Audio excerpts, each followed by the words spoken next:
One, where community members and community leaders called upon Bushenyi Integrated Rural Development to come and help them because they didn't have health services easily accessible. The nearest health center is called Beverly Health Center, which is in Bushenji Parish. It's about 1.5 hours drive from here.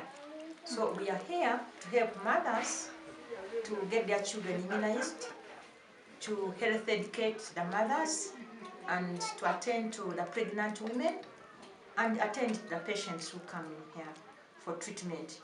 We have come along with a medical kit with a series and assortment of medical supplies.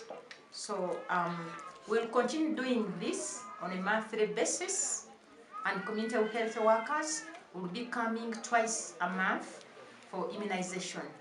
So the design of the project, or the future of the project, is we build local capacity to be able to look for resources that they can, and then we contribute what we can, and then come up with something like a healthcare facility.